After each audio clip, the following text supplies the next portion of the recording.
This is a coalition government. That's exactly what this is right now. And let's geek out a little bit, shall we, on House procedure, if that's okay. Yes. This is kind of yes. geek, right? Rules are supposed to pass on party lines. And when the Speaker's committee, and the Rules Committee is the Speaker's committee, the Speaker puts all the Republicans on that particular committee. When that committee cannot pass a rule out, and you have to rely on the Democrats, then you are now in a coalition government. You're now passing stuff that is acceptable to a majority of both Republicans and Democrats, a coalition-style government. Keep in mind what a rule is. Because of the arcane way that the House of Representatives works, there aren't really any rules until you set a rule for every single piece of legislation. That rule includes when it will be debated, how long it will be debated, who gets to speak and for how long, which amendments will be in order or allowed to be debated and voted on, et cetera. Without that, you have to do what you guys mentioned in the intro, which is do a suspension of the rules, which is essentially just bring something down and see if 2/3 of the people support it. If so, it passes. This is, again, a bizarre way to do business, but it's the way the House has worked for generations. When the Republicans need the Democrats, or vice versa, to pass a rule, which is what you have to bring a bill to the floor where it can pass with a simple majority, you have a coalition government. And that's what's functioning right now in the House. Well, that's remarkable. I thought you were going to say, come on, guys, give them a break. This isn't a formal power sharing agreement. But we read you, Mick, and I guess I'm just wondering what happens next then. If this is, in fact, a coalition-style government, whatever we're going to call it, that would also protect him from being fired, right? Well, that's the test, right? I mean, I don't know if you all saw what Kevin McCarthy said. I can't remember what the outlet was last week. He said he thought that he had an understanding from the Democrats that they would come to his aid. Right. Which is why he said reach out, because he didn't want to spoil his relationship with his own party. And it might be that Mike has something formal, something informal. It might be Mike thinks they're coming to his aid, but we won't really know until the vote happens. And that's why, let's get to the interesting stuff, right? The vote to vacate the chair is a privileged motion.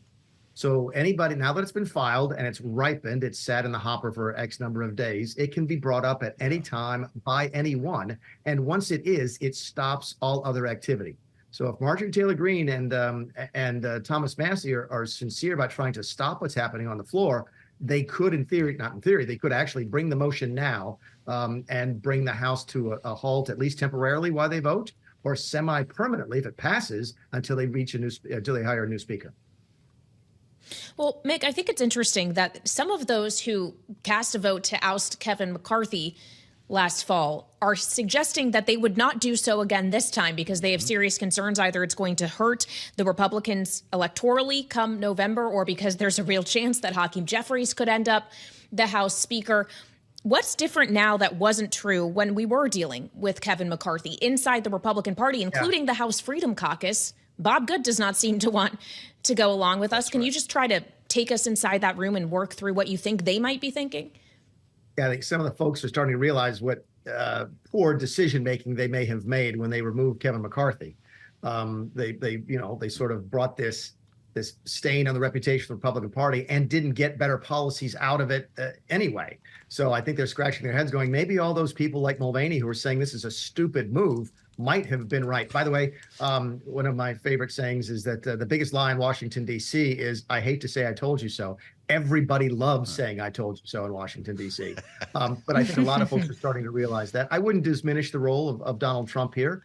I don't think Donald Trump, and that's the reason you saw him with Mike Johnson this week, or last week, I guess I lose track of time, was because he doesn't want this distraction. Okay, he wants the negative focus that's on Biden now about the economy and Biden's inability to navigate what's happening in the Middle East.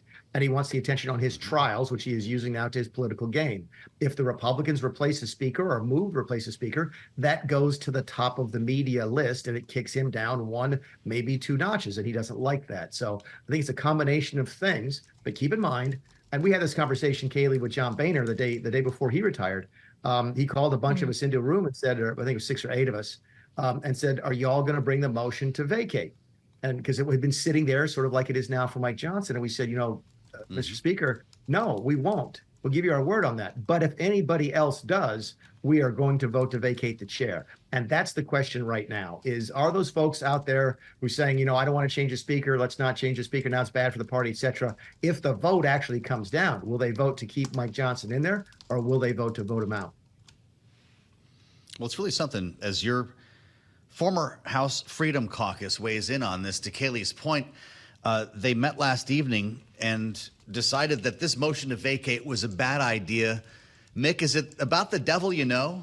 The Freedom Caucus doesn't want a Steve Scalise or a Tom Emmer to replace Mike Johnson or, God forbid, in their view, a Hakeem Jeffries, right? I don't think the Hakeem Jeffries' possibility is for real, but there might be a compromised person. But I think the bottom line is this, is that I think they've now realized that the things they didn't like about what was happening under Kevin McCarthy's speakership was not because of Kevin McCarthy. It was because they have a 3 or 4 or 5 vote margin, period. That's it. And replacing Mike Johnson with any other Republican is not going to change any outcomes at this point.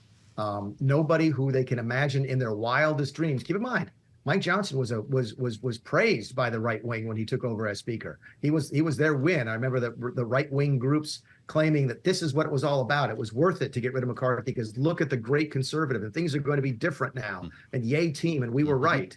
And now they're sort of looking their hands over and go, well, maybe it wasn't a personality driven thing or an individual driven thing. Maybe it was systemic. And I think that's correct. This is what you get when your majority is only 4 or 5 people. And I think now some of them are starting to realize that.